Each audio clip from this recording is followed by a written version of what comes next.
Signe de l'évolution du football, Anthony Martial a mis 3 mois à trouver un nouveau club après avoir quitté Manchester United. Elle reflète les difficultés de David de Gea et d'Adrien Rabiot à trouver un emploi ailleurs, et montre peut-être que l'avantage revient au club dans certaines négociations de transfert. Depuis bien trop longtemps, les joueurs semblent insister pour obtenir des indemnités de signature de plusieurs millions d'euros, de longs contrats et des salaires astronomiques. Le fair-play financier jouant un rôle important dans les décisions de transfert de tous les clubs, les joueurs se rendent compte que leurs exigences ne seront tout simplement pas satisfaites. C'est une énorme prise de conscience, comme on l'a vu avec le transfert d'Anthony Martial, détaillé sur X par Fabrizio Romano. Il est probable que le joueur doive accepter le statu quo et comprendre qu'un contrat lucratif pourrait être hors de sa portée. En effet, Anthony Martial n'aurait probablement pas choisi l'AEK Athènes comme prochaine destination, s'il avait eu le choix. Dans une situation similaire, Victor Osimhen a dû rejoindre Galatasaray après que Chelsea n'a pas pu, ou n'a pas voulu, accéder à ses caprices financiers. Du point de vue d'Anthony Martial, il sait que sa carrière au niveau de l'élite du football européen est probablement terminée, mais il voudra montrer à tout le monde qu'il a encore ce qu'il faut devant les buts. Le Real Madrid prépare sa prochaine ère de domination et a identifié la nécessité de renforcer sa position défensive. Les Blancos ont prévu de recruter un nouveau latéral droit, un nouveau latéral gauche et un nouveau défenseur central dans le cadre d'un remaniement majeur de leur défense. Selon Itk, l'arrière droit de Chelsea, Reece James, figure en tête de liste de leurs souhaits de transfert. Le défenseur anglais est lié au Real Madrid depuis longtemps, sa capacité à aider l'attaque et à faire preuve de qualité défensive ayant impressionné les vainqueurs de la Ligue des Champions. Les géants espagnols se préparent à vivre sans le latéral droit actuel Dani Carvajal, qui ne montre aucun signe de ralentissement à l'heure actuelle.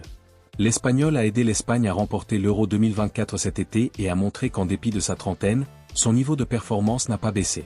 Le club de la Liga est resté au sommet de la pyramide du football européen grâce à sa vision et à sa capacité à identifier les postes qui ont besoin de son attention pour faire de nouvelles additions. Outre Reece James, le latéral droit de Chelsea, les Espagnols ont également retenu le défenseur de Liverpool Trent Alexander-Arnold, qui est entré dans la dernière année de son contrat avec le club et dont l'avenir à Anfield reste incertain. En ce qui concerne Reece James, il devra d'abord prouver sa condition physique s'il veut rejoindre le Santiago Bernabéu.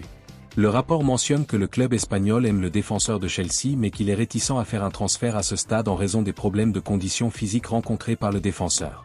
Le défenseur de Chelsea n'a fait que 10 apparitions en Premier League la saison dernière en raison de problèmes de blessures et cette saison a commencé de la même manière. Il n'a pas représenté Chelsea cette saison en raison d'une blessure à la cuisse et la date de son retour est incertaine pour le moment. Après le 7-0 infligé à Barnsley en Carabao Cup, les dirigeants de Manchester United pourraient croire que l'équipe d'Erik ten Hag est enfin sur le chemin du retour.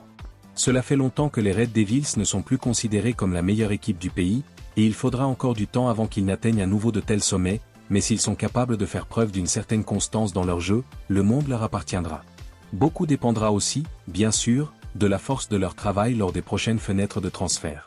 Comme on l'a vu par le passé, Manchester United a surpayé des stars vieillissantes et a vu ceux pour lesquels ils ont dépensé des millions d'euros ne pas donner les résultats escomptés. Dan Ashworth a donc une sérieuse pression sur les épaules, car il cherche à faire venir des joueurs qui non seulement correspondront à la vision d'Erik ten Hag, mais qui amélioreront de manière significative ce que le Néerlandais a déjà en place. En outre, il faudra conserver les meilleurs jeunes joueurs du club, ce qui ne sera peut-être pas aussi simple qu'on le pense. Selon Fichage, Manchester United veut lier Kobbie Mainoo et Amad Diallo à de nouveaux contrats à long terme. Cependant, les deux joueurs veulent des garanties sur leur temps de jeu avant de signer un contrat. Compte tenu de l'impact de Kobbie Mainoo en particulier, le club ne peut pas se permettre de jouer les troubles faits dans les négociations. S'il veut que ses meilleurs joueurs restent, qu'il cède à leurs caprices et qu'il fasse en sorte que l'accord soit conclu. Ce sera un souci de moins pour le club dans l'immédiat, et cela permettra à Erik ten Hag de commencer à construire avec confiance. Arsenal pourrait envisager de se séparer de Takehiro Tomiyasu en janvier, le défenseur de l'Inter Milan Jan Bisek étant pressenti pour remplacer l'international japonais, sujet aux blessures. Selon Interlive, si Arsenal trouve un acheteur pour Takehiro Tomiyasu, il pourrait proposer jusqu'à 25 millions d'euros pour recruter Jan Bisek en Serie A. Jan Bisek a rejoint l'Inter Milan en 2023 et ne semblait pas au départ être la recrue la plus intéressante pour les Nerazzurri, mais il s'est bien comporté pendant son séjour à San Siro et il n'est pas trop surprenant que la Premier League s'intéresse à lui. Arsenal dispose déjà d'une grande profondeur en défense, renforcée par la signature de Riccardo Calafiori et le retour en forme de Jurrien Timber, qui a manqué la quasi-totalité de la saison dernière.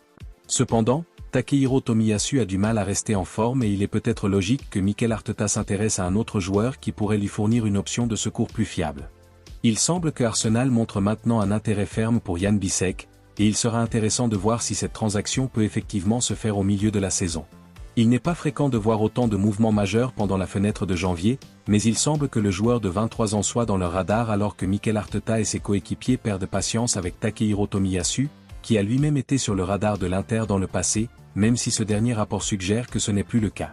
Les supporters d'Arsenal se demanderont peut-être si un autre défenseur est vraiment une priorité, car l'équipe reste un peu légère en attaque, et trop dépendante de Kai Havertz et Gabriel Jesus, qui ne semblent pas être des joueurs capables de marquer 20 buts par saison ou plus. Il y a aussi beaucoup de pression sur les ailiers comme Bukayo Saka et Leandro Trossard pour qu'ils contribuent au but, alors que la forme de Gabriel Martinelli s'est quelque peu tarie ces derniers mois. Le football est un jeu brutal dans le meilleur des cas, et la décision de la Roma de licencier Daniel De Rossi après seulement 4 matchs de la saison de Serie A en est la meilleure preuve. Le technicien de 41 ans a succédé à José Mourinho à la tête de l'équipe première en janvier dernier, et la hiérarchie du club a clairement estimé que l'un de ses joueurs légendaires était l'homme de la situation, comme en témoigne la décision de prolonger son contrat jusqu'en 2027 en juin dernier. Mais les choses peuvent changer très vite. Jusqu'à présent, en 2024-2025, la Roma a perdu 2-1 à domicile contre Empoli, et a fait match nul contre la Juventus, Cagliari et le Genoa.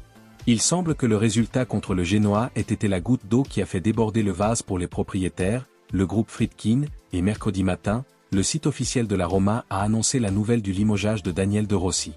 Dans le communiqué, on peut lire « L'AS Roma annonce que Daniel De Rossi est relevé de ses fonctions d'entraîneur principal de l'équipe première. La décision du club est prise dans le meilleur intérêt de l'équipe, afin de reprendre le chemin souhaité le plus rapidement possible, alors que la saison n'en est qu'à ses débuts. Un remerciement sincère à Daniel, qui sera toujours chez lui au club Giallorossi, pour le travail qu'il a accompli ces derniers mois avec passion et dévouement. Une communication concernant l'orientation technique de l'équipe suivra. À première vue, cette décision semble être une réaction instinctive à un début de campagne 2024-2025 certes médiocre. 4 matchs ne sont pas vraiment le meilleur moment pour juger de l'évolution de la situation, et c'est une décision qui pourrait bien revenir hanter les propriétaires. Comparé à ses concurrents de Premier League et d'Europe, Liverpool a été très discret lors de la dernière fenêtre de transfert estival. Finalement, seul Federico Chiesa est arrivé tardivement, tandis que l'accord pour Giorgi Mamardashvili a également été conclu, mais le gardien n'arrivera que dans 12 mois. Avant cela, il y a la petite question de la fenêtre de janvier, et indépendamment des résultats de l'équipe d'Arne Slot, le club a déjà identifié 2 postes où il doit se renforcer. Selon Football Insider, les Reds seraient à la recherche d'un défenseur central gauche et d'un milieu défensif. La perte de Martin Zubimendi de la Real Sociedad a probablement été un coup dur pour Arne Slot, mais il est clair que le Néerlandais considère ce poste comme une priorité. Avec un œil sur la signature d'un nouveau contrat pour Virgil van Dijk, il semble que Liverpool se protège, au moins, cherche une couverture à ce poste, si ce n'est pas un remplaçant. On ne sait pas encore combien le club devra dépenser pour l'un ou l'autre poste, mais étant donné que la clause libératoire de Zubimendi était de 60 millions d'euros, les fans des Reds peuvent être assurés que Liverpool ne cherchera pas à lésiner sur les moyens. En effet, si le club veut à nouveau se battre pour les grands prix, il devra chercher le meilleur à chaque poste, et cela coûtera de l'argent. L'avenir de Virgil van Dijk, ainsi que celui de Mohamed Salah et de Trent Alexander-Arnold, sera peut-être la priorité du club, avant même de penser à de nouvelles recrues. La perte d'un seul ou des 3 pourrait avoir un impact marqué sur la façon dont Arne Slot et son équipe d'encadrement abordent l'avenir à Anfield.